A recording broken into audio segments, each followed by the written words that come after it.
Buenas noches, comenzamos con esta cuatro, semana 4, módulo 4, leer para conocer y comprender mi mundo, en este módulo textos y visiones del mundo.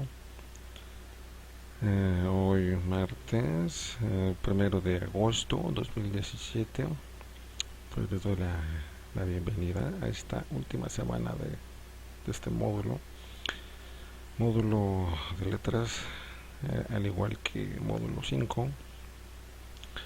Sí, yo sé que hay quienes no les gusta mucho las letras, que prefieren un poco más números o que prefieren algo más abstracto, ya sea física o biología, no sé.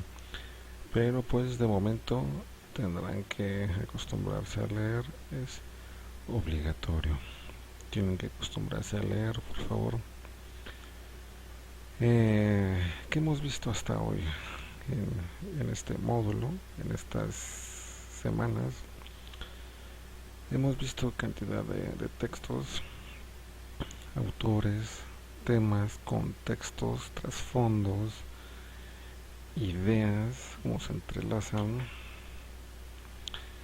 Hemos visto conceptos, hemos visto eh, periodos históricos, hemos visto bastantes cosas. ¿De qué nos sirve esto? Bueno, más que nada que tengan un panorama más amplio, un enfoque global. Por eso mismo, como les comentaba desde semana 1, quienes no están acostumbrados a leer, temo decirlo, pero serán presa fácil. Lo lamento, pero pues es la verdad, porque si no leen, no tendrán conocimiento de más cosas. Si no leen, estarán inmersos en lo mismo siempre. Al abordar textos, tienen más probabilidades de acercarse a múltiples temas, de lo que sea, del contexto que sea, de las ramas del conocimiento que sean. Si solamente están con el teléfono aquí, etcétera, etcétera, nada más con Facebook, nada más con WhatsApp, lo lamento, pero esto no les está aportando realmente nada. Realmente nada. Será simplemente para comunicarse inmediatamente, pero eso no está dejando ningún conocimiento. Sirve simplemente para entretenerse un rato, nada más. Pero una vez de que cerramos esas plataformas, WhatsApp y Facebook, ¿qué queda? Quedamos en la ignorancia, temo decirlo, a menos de que hagamos algo con esa información que podemos obtener de internet. Sí. También, como les comentaba en semanas anteriores, quien decide vivir en la ignorancia en plena era del internet es porque decidió esa vida de ignorancia. Lo lamento. Yo sé que es difícil acercarse a los textos en muchos aspectos, sí, pero no imposible. Quienes desean hacer algo simplemente lo van a hacer y no van a encontrar pretextos. Quienes no quieren hacer algo van a encontrar pretextos en lo más mínimo que encuentren, como sea. Eh, Como les comentaba también, si no tienen la economía para ir a una librería como Gandhi, como el Sótano, Fondo de Cultura Económica, pues pueden ir, por ejemplo, en Ciudad de México, en la calle de Donceles, hay bibliotecas de viejos, librerías, perdón, y pueden encontrar libros desde 5 o 10 pesos, con muy buenos temas, excelentes. Si no, si no hay librerías en su localidad, pueden descargar PDFs y son gratuitos. Simplemente bajan una aplicación en su celular para poder leer ya sea .doc o los PDFs.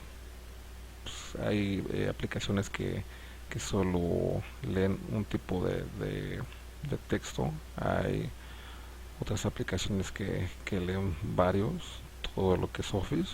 Pues adelante, son gratuitas. Por favor, si encuentran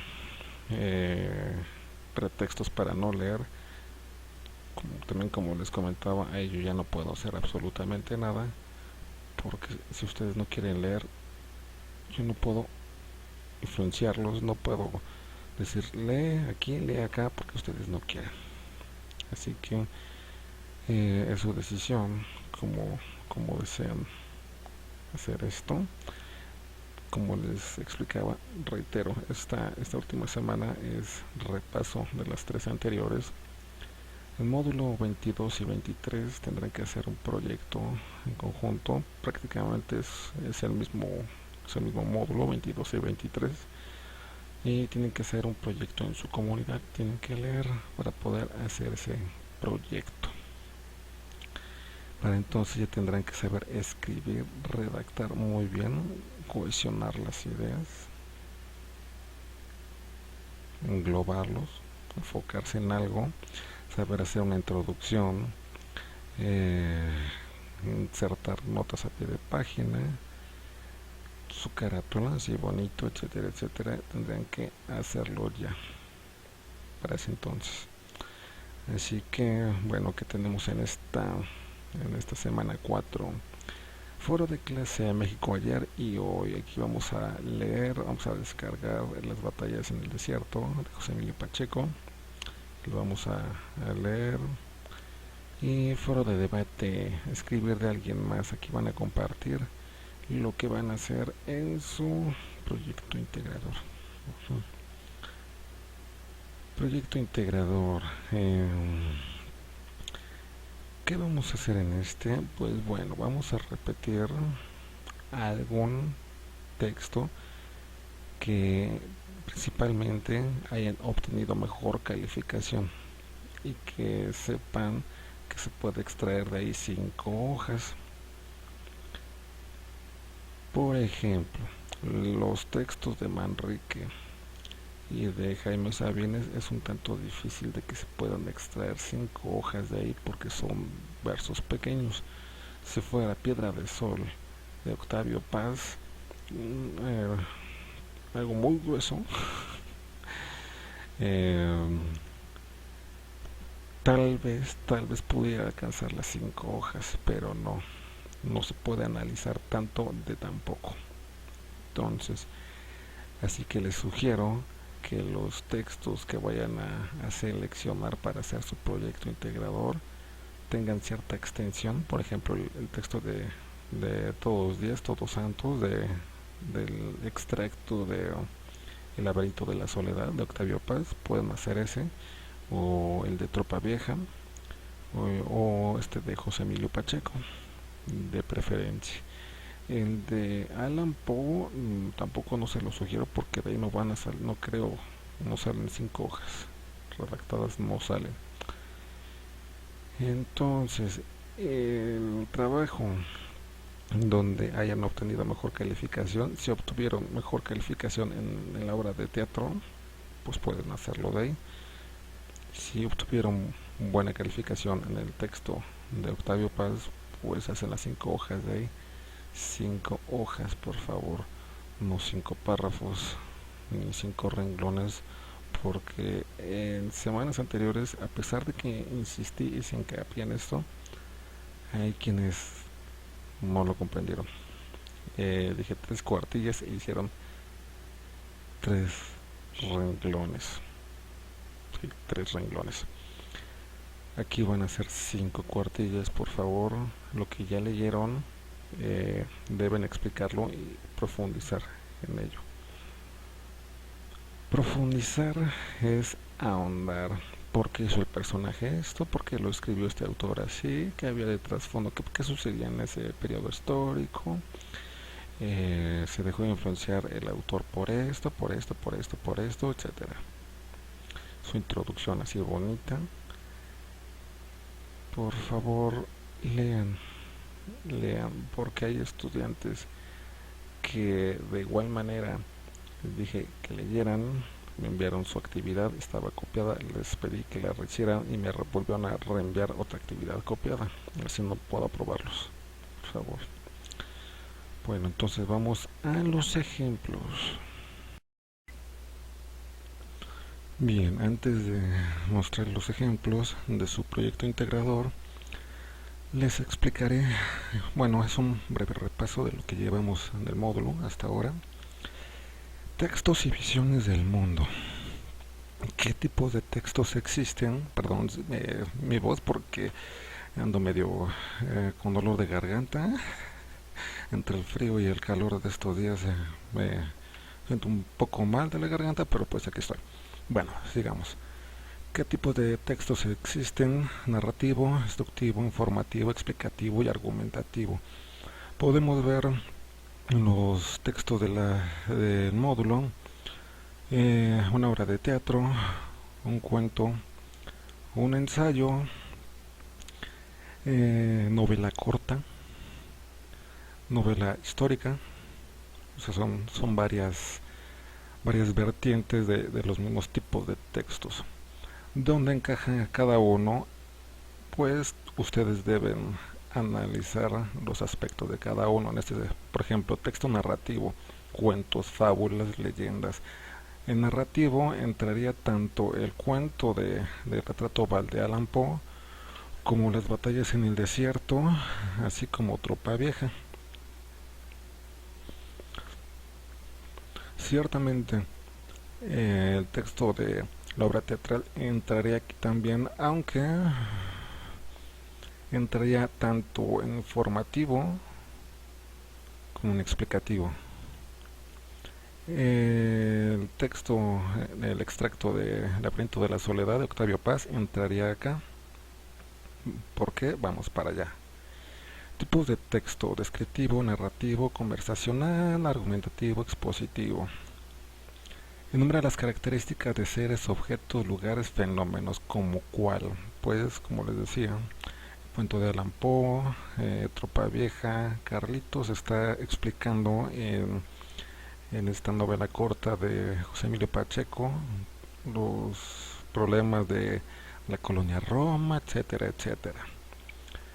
En parte es descriptivo, pero también lo es narrativo. Está describiendo y a la vez está narrando en primera persona. Hay ocasiones en que van a narrar en tercera persona según el narrador.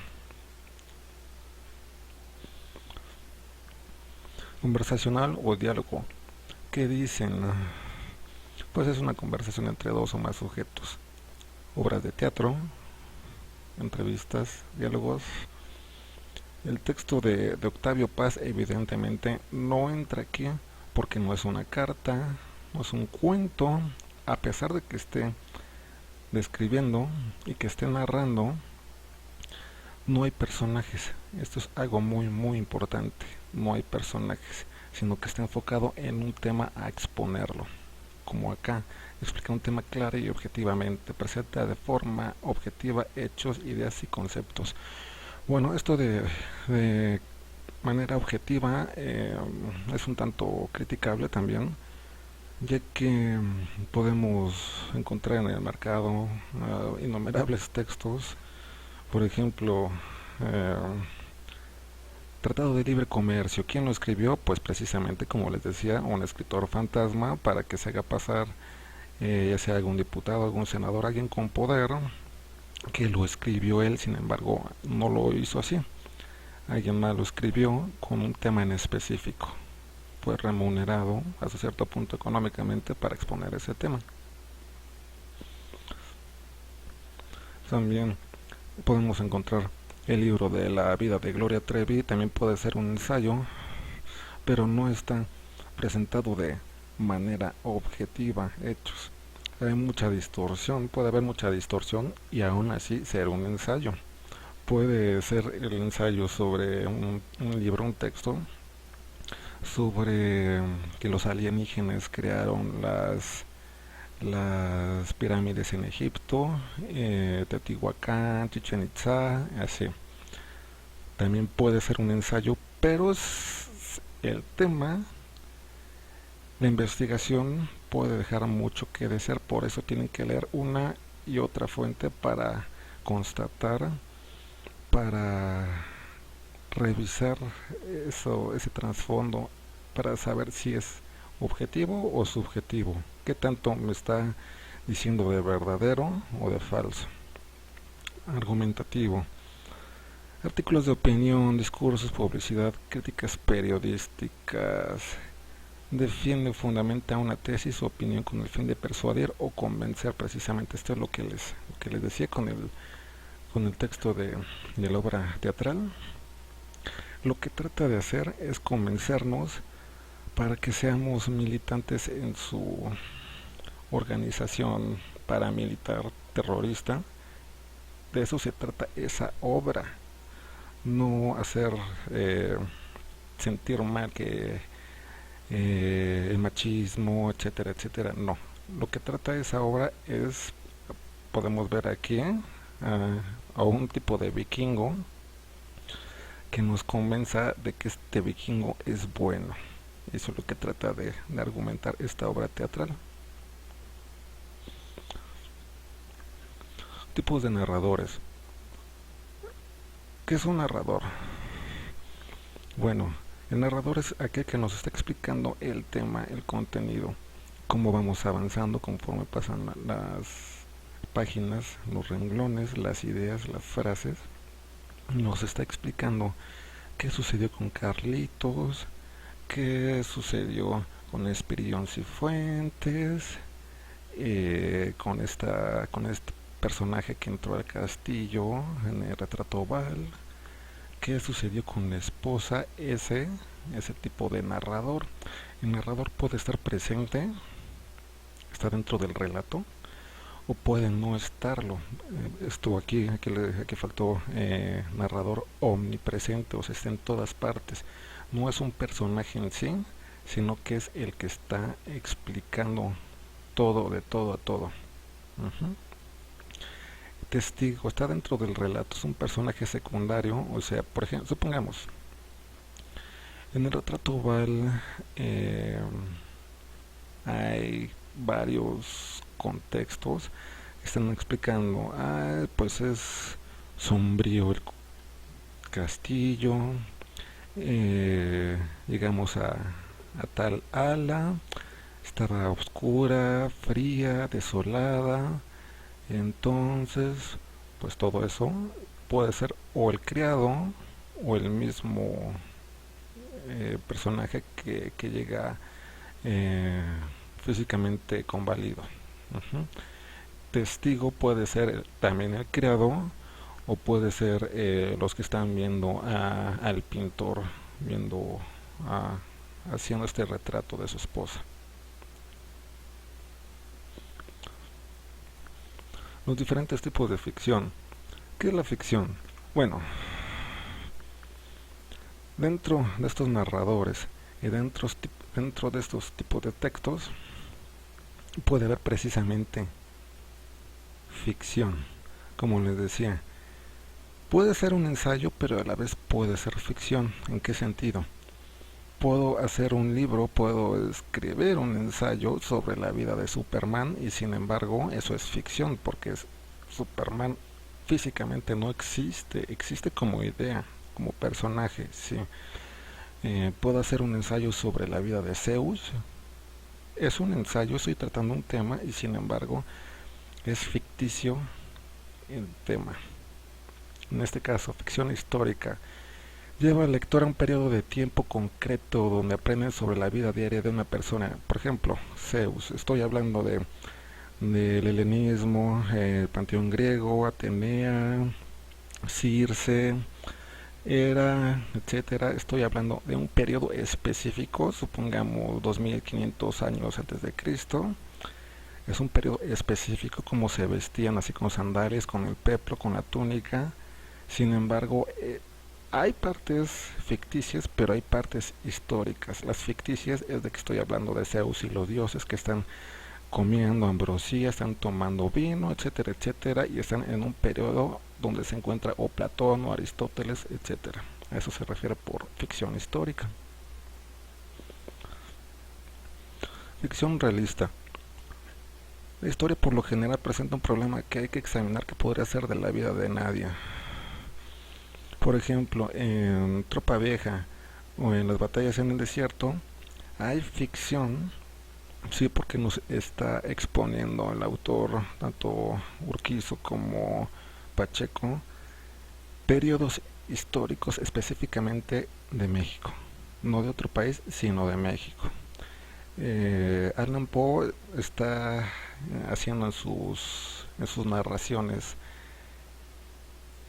contextos muy generalizados, no está especificando que lo hizo en Arkham o que fue en la ciudad de Cincinnati o que fue en Países Bajos, no. Simplemente está especificando en el interior de un castillo o en el caso del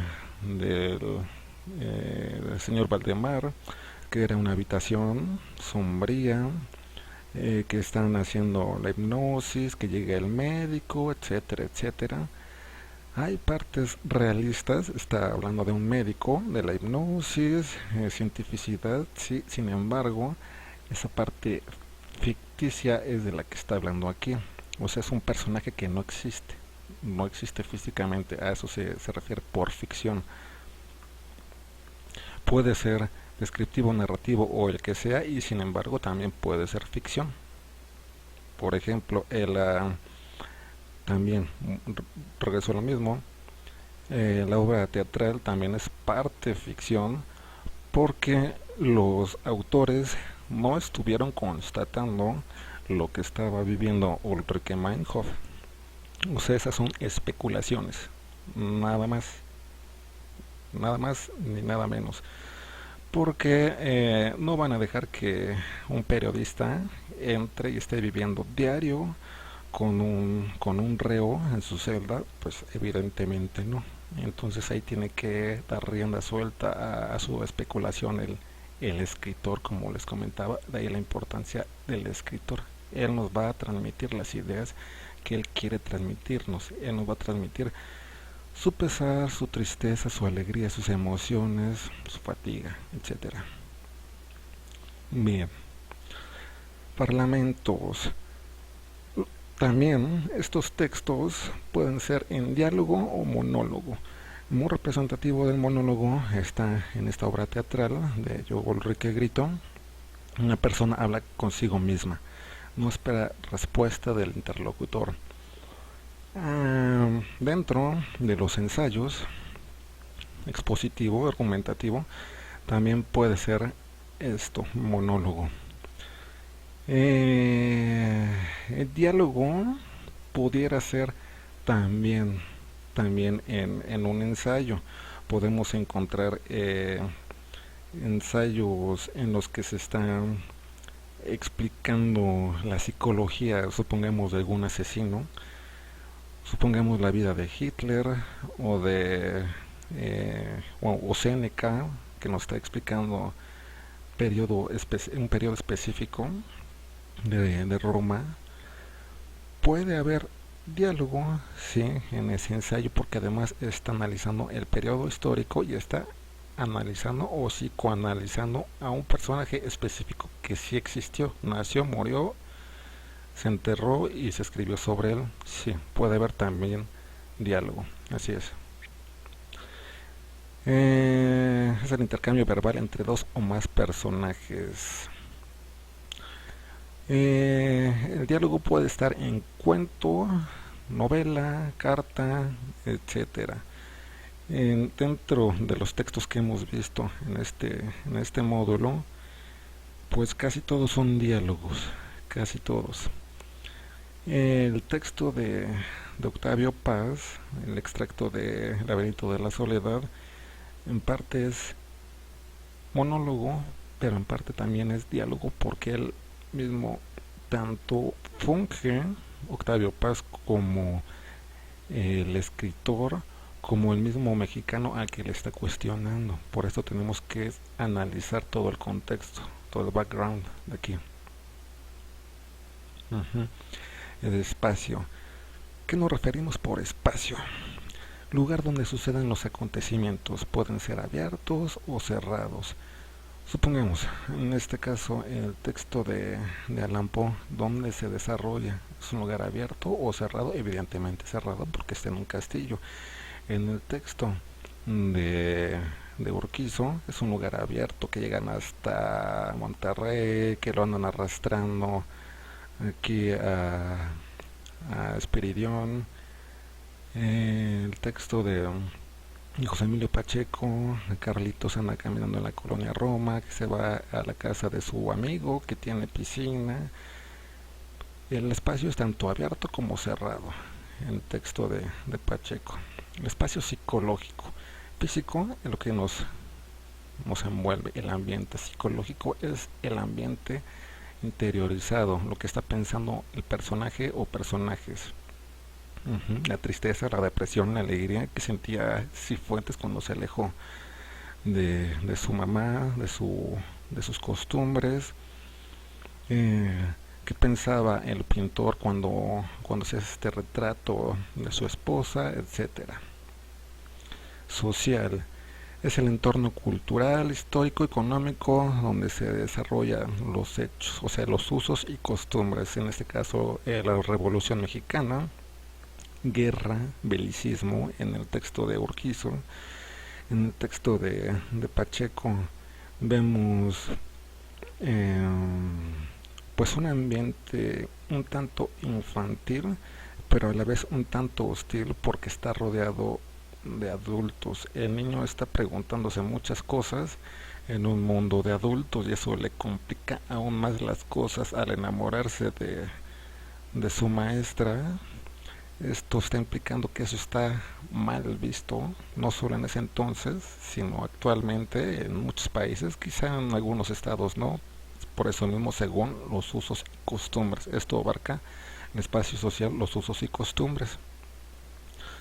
Textos narrativos, elementos de la narración, ¿cuál es el narrador? Puede ser en primera o tercera persona, como les decía. Las acciones, en este caso desde Blancanieves, ustedes pueden poner aquí el texto de Urquizo, o el de Pacheco, o el de Allan Poe, o los poemas de Sabines y de Manrique. ¿Qué acciones se está representando? Bueno, supongamos en el texto de Sabines, está representando la muerte, por eso se llama la muerte del mayor, algo sobre la muerte del mayor Sabines. No es sobre la muerte de su esposa, no es sobre la muerte de su amigo, ni de su primo, ni de su mascota. Cuando dice el mayor es que está haciendo énfasis al hablar de su papá. Por favor, porque por ahí, como les explicaba, algunos estudiantes me pusieron que era sobre la muerte de su hijo o de su esposa. No, ¿dónde dice eso? Tienen que especificar. Si es sobre la esposa, me tienen que decir en dónde, en qué verso dice la esposa, la palabra esposa. Personajes.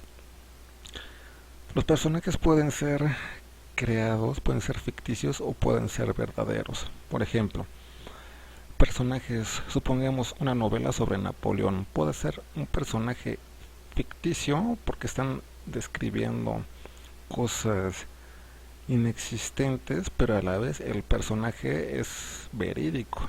En este caso también en la obra teatral Ulrike Meinhof, como les comentaba, fue un personaje verdadero, pero el contenido es 90-95% ficticio porque no sabemos realmente lo que estuvo pasando. Es como, supongamos, Chapo Guzmán.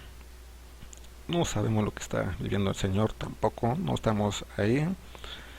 Y los mismos escritores, reitero, son los mismos encargados de desarrollar ese contexto. ¿En qué lugar?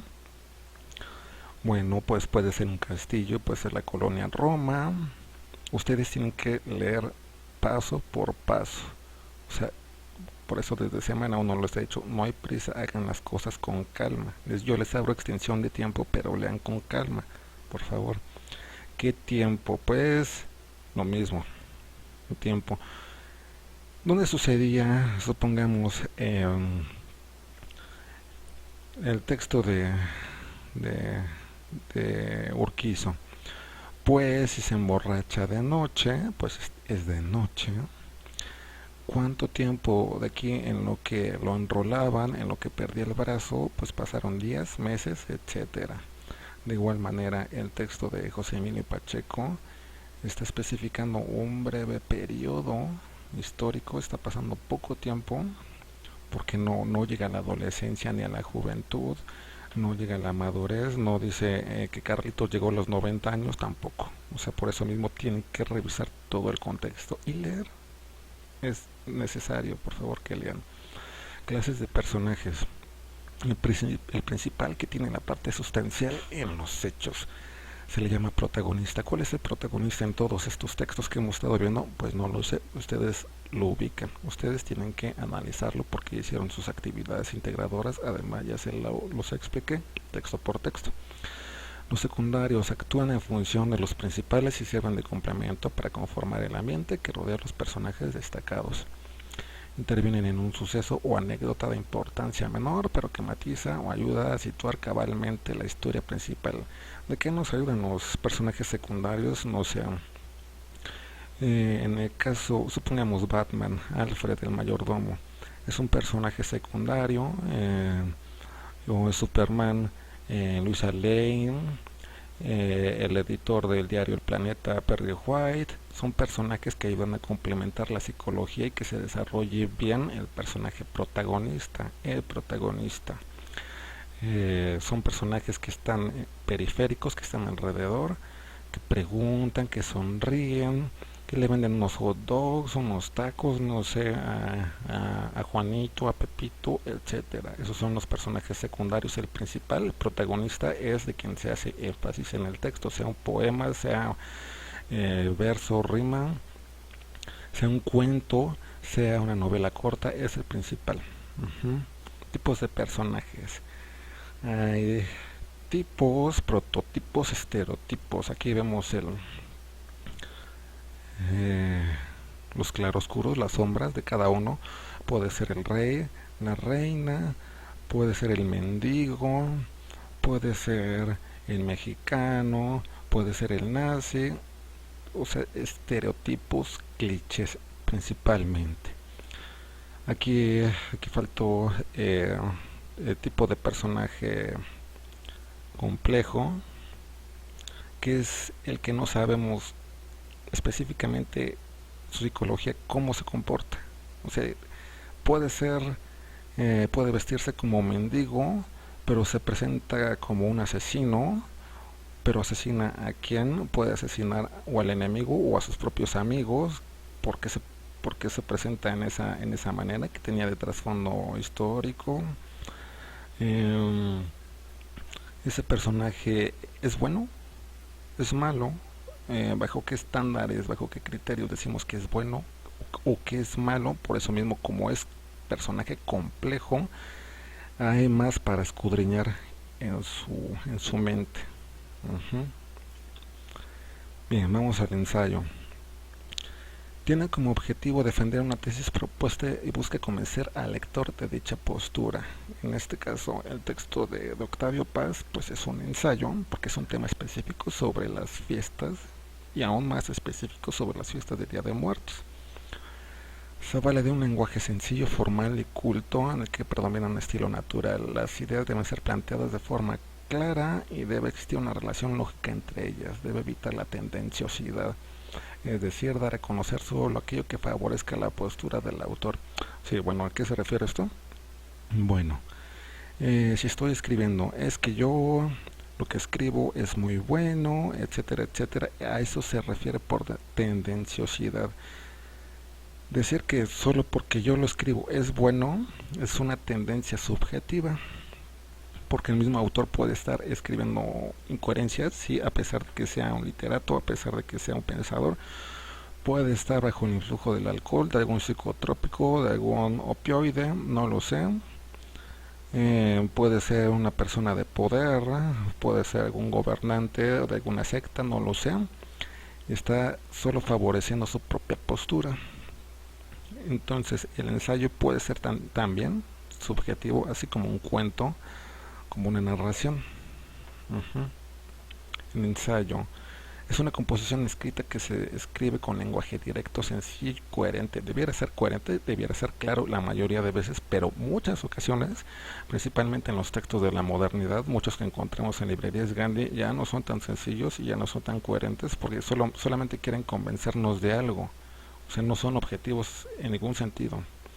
Son abstractos si logramos analizarlos, si logramos psicoanalizarlos, nos damos cuenta de que pues tratan de hacernos pensar precisamente como el autor. Y eso ya no es algo objetivo, sino que nos quieren manipular con sus palabras. ¿Para qué sirve? Para comunicar las ideas propias del autor de una manera sencilla, en forma directa y libre. Se deben seguir las reglas de redacción para elaborarlo y escribir las ideas para poder publicarlas con mayor facilidad. Eh, Tipos de ensayos.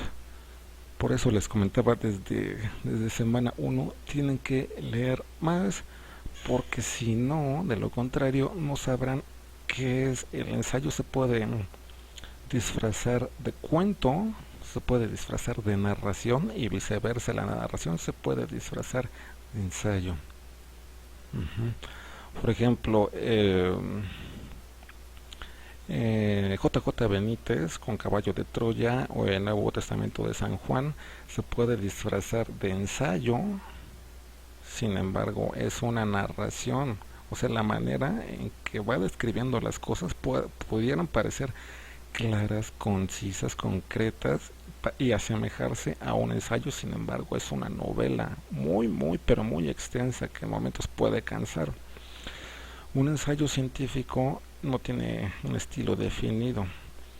Por ejemplo, hablar sobre la clonación, sobre los bebés in vitro, sobre la momificación en Egipto, un tipo de ensayo muy específico.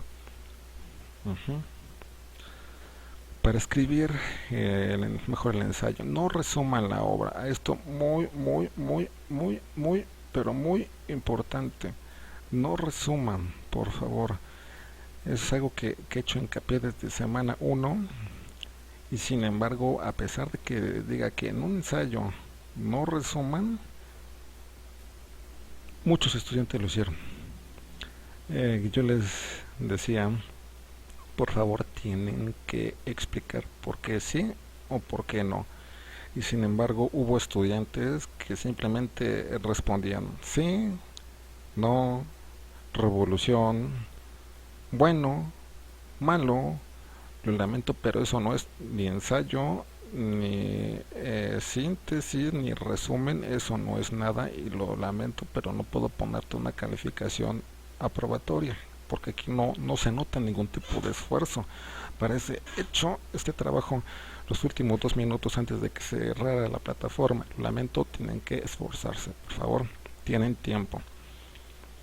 Dentro de cada párrafo deben poner énfasis en el tema.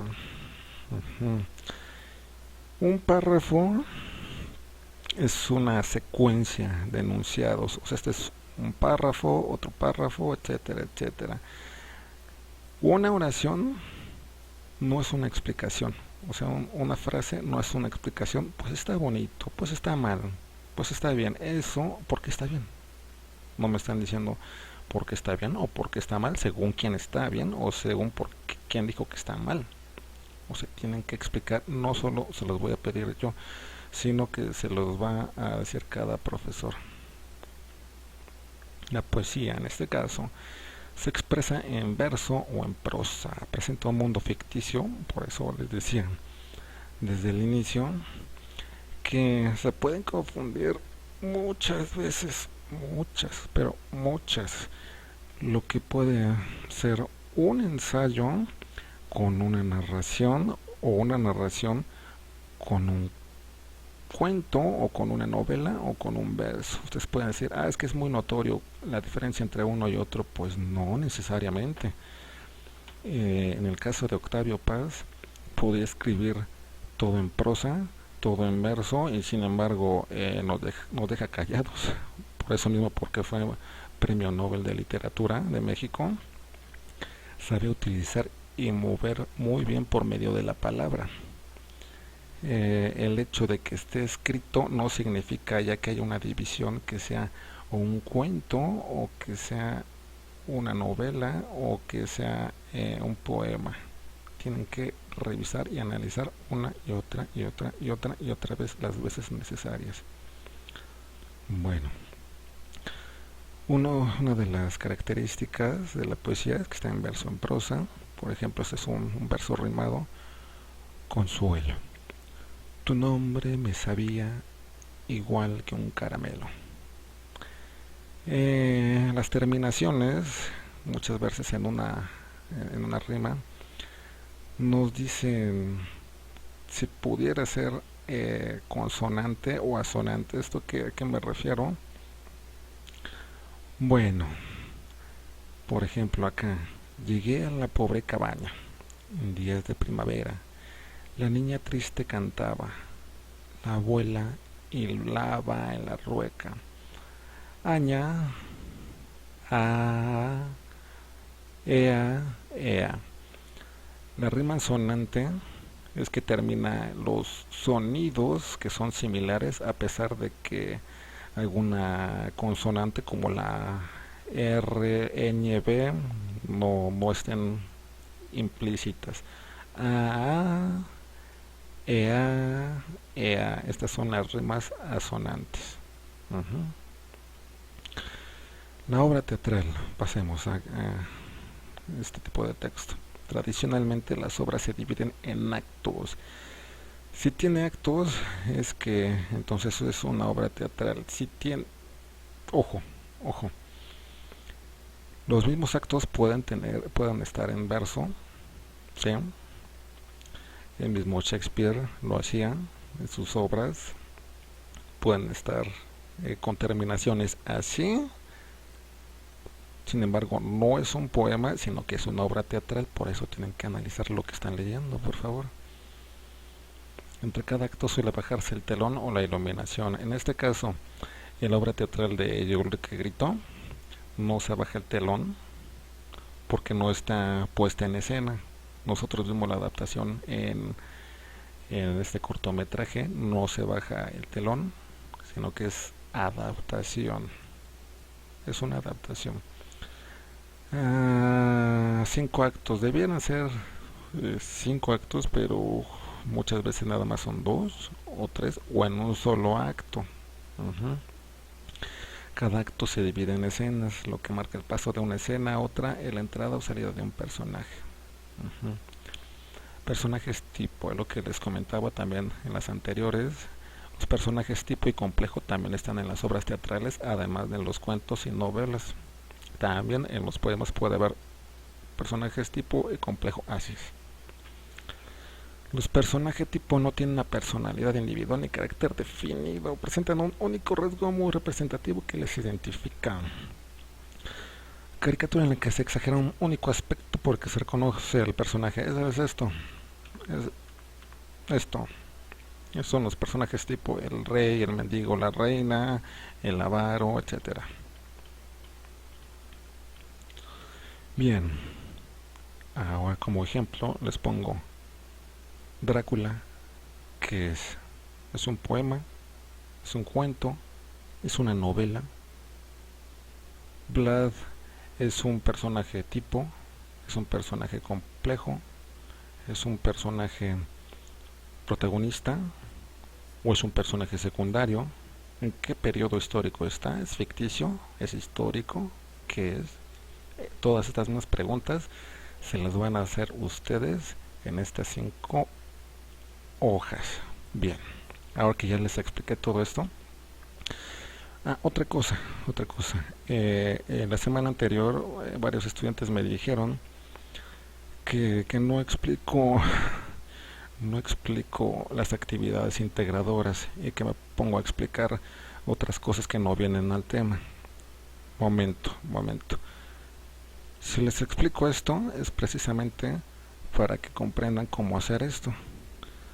Es como si hubiera estudiantes que quieren realizar cálculo infinitesimal y sin embargo no saben sumar bien. Si no pueden comprender esto, Entonces va a ser un tanto difícil que puedan hacer esto. Es como querer correr la maratón y no haberse preparado antes y no saber calentar los músculos y articulaciones. Es exactamente lo mismo. Si no saben sumar, pues va a ser un tanto complejo que sepan hacer ecuaciones de segundo o tercer grado con 3 4 incógnitas. En módulo 10, hace 2 años, un estudiante me dijo, no profesor, yo no quiero que me explique, yo quiero que me diga específicamente qué poner en renglón 1, renglón 2, renglón 3. Dígame dónde copio para copiar para que me ponga el 100. No, yo le dije, lo lamento, entonces no comprendiste lo que es la educación. Si quieres copiar, copia en otra parte. Esto es una prepa, esto es bachillerato y tienes que aprender. Y si te explico todo esto, es para que sepas cómo hacer esto. Esto no es una receta de cocina, cada quien va a hacerlo según su análisis, pero si no quieres hacer análisis, lo lamento, entonces no puedo hacer nada por ti y deja que tus demás compañeros comprendan lo que les estoy explicando. Por favor, también así les pido todo esto, toda esta explicación, no son temas aleatorios, no son otras cosas, como me dijeron en la semana pasada, no son otras cosas. Esto es para comprender los temas de las actividades integradoras. Así, reitero, con su carátula, así bonito. Desde semana 1 se las pedí y hay estudiantes que insisten y persisten en no hacer esto. Lo lamento, pero si no hacen bien su proyecto integrador, obtendrán baja calificación. Bien, así, con su nombre, su grupo, etcétera. Yo en este ejemplo puse extractos de los textos que hemos visto durante el módulo. Su introducción, no olviden. Otra cosa, hay estudiantes que hacen esto. Yo les pido que aquí justificar lo pongan completo. Se llenan completos aquí los párrafos. Otra cosa, no hagan esto, nunca, pero nunca, porque hay estudiantes que comenzaron a escribir desde acá, y aquí no tiene espacio. Esto no tiene presentación, tiene que ser bien su trabajo, por favor. Bien. Las negritas son para resaltar partes importantes en un texto, como el título, el autor, introducción, los apartados, conclusiones y bibliografía.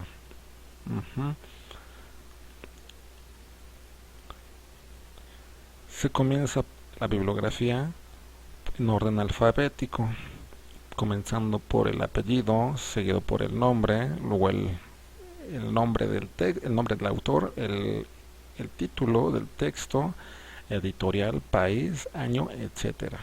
Bien.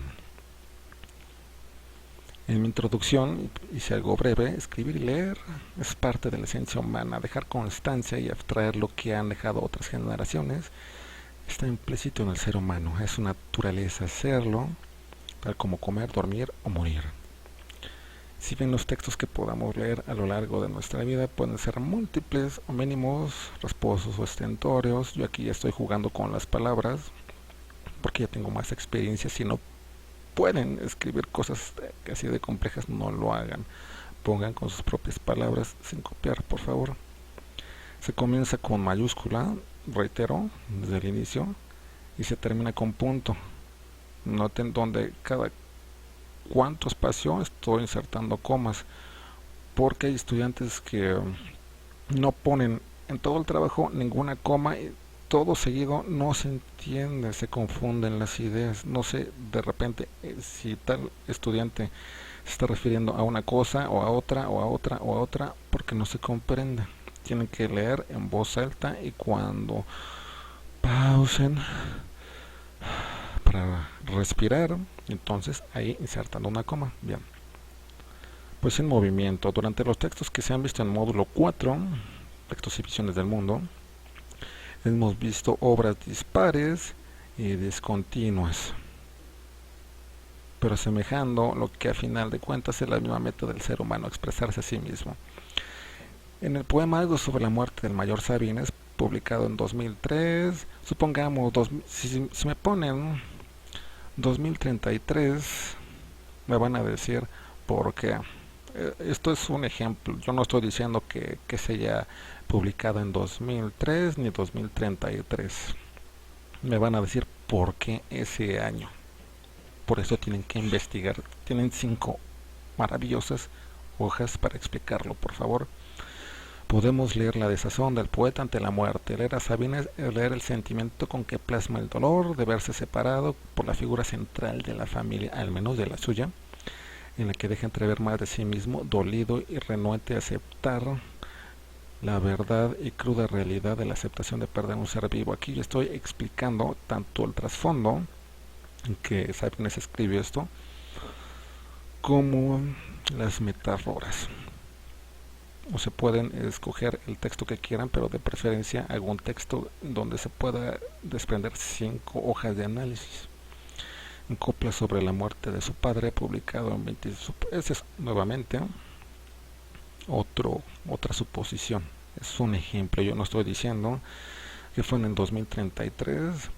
Supongamos que fue en 2500 antes de Cristo. Si me dicen esta fecha, me van a decir por qué. Me van a explicar aquí cuándo nació el poeta, cuándo murió, y si no coinciden es de que no está bien investigado el trabajo. Este es un ejemplo. Son meros ejemplos. Yo no estoy diciendo que los autores lo hayan escrito en ese tiempo. Jorge Manrique deja ver un sereno bastante... si ven las palabras sevillanas o cantábricas, ¿dónde está? Debemos tener más lectura para comprender estos latinismos. Sí, había estudiantes que me decían que no era comprensible lo que escribe Manrique en sus versos, en sus metáforas, porque no sabía escribir. No, sí sabía, precisamente lo escribió porque sí sabía. En ese entonces no cualquier persona sabía escribir. Inclusive los reyes, eh, algunos sacerdotes tampoco sabían leer, príncipes no sabían leer. Latinismos, me refiero a palabras latinas, principalmente como hablaban los romanos en tiempos de Cristo. No obstante, su sentimiento es más sereno y rítmico, a diferencia de Sabines. Teatro hecho en casa. Por otro lado, en la obra teatral Yo el rico y grito podemos ver el relato de 2 autores, Franca Rame y Darío Orfo, publicada en 2024. Supongamos 2044. Reitero, es lo mismo que esto. No estoy diciendo que estas sean las fechas, ustedes me especifican, por eso tienen que ver bien. Y narran parcialmente el desasosiego de quien hubiera comenzado como periodista y se dejó seducir por el clamor de la ideología obsesiva. Ojo, tienen que hacer separación de sus párrafos, porque esto ya comienza aquí a extender. No sé dónde termina una cosa, un párrafo, una coma y un punto, para separar ideas. Y reitero, no hagan esto, porque hay estudiantes que lo hicieron para llenar la hoja. De tamaño 36, hicieron 3 hojas, sin embargo, si las ponemos a tamaño normal, no llenaban la mitad de media página. No hagan eso, por favor. Eso no está bien, eso no está presentable, eso no es un ensayo. Octavio Paz, en el capítulo de Todos Santos, Días de Muertos, capítulo de su obra El laberinto de la soledad, publicado en 1950, abarca diversos temas. Hay una multitud de ellos concentrados, pero básicamente se centran en el eje de lo que es ser mexicano, su juego y mofa hacia la muerte, el destino, etcétera, etcétera. Y acá finalmente, por otro lado, Allan Poe contrasta totalmente con los anteriores textos de autores. Poe, la vanguardia en la oscuridad, un pensamiento oscuro y fatídico. Aquí estoy explicando el tipo de pensamiento y cómo escribe Allan Poe. Funesto nada tiene que ver esto con el texto de, de la obra teatral o de Octavio Paz, y a pesar de que hay muerte, nada tiene que ver con la obra teatral, pese a que hay cierta locura. Si notamos, Ulrike Meinhof, según los autores, está denotando tanto que esta mujer, Ulrike, está loca, es una enferma mental, como que quizá lo que está diciendo ya no podemos creerlo por lo mismo de que está loca, ya no discierne entre lo bueno y lo malo. Y este es el texto. Las conclusiones, por favor, 5 hojas. Ya les expliqué en grandes rasgos todo el proyecto integrador. Si hay algo en lo que no entiendan todavía, me hacen saber sus comentarios, por favor. Hay tiempo para leer, ya leyeron todos estos textos. Estos son solo ejemplos, no estoy diciendo que escriban todos los textos que hemos visto en su proyecto. No, van a escoger uno solo y uno nada más. O este, o este, o este, o este, pero no todos. Y tienen que ser 5 hojas, obligatoria y necesariamente. Si tienen dudas me las hacen saber, por favor. Y hasta aquí la dejamos. Saludos cordiales.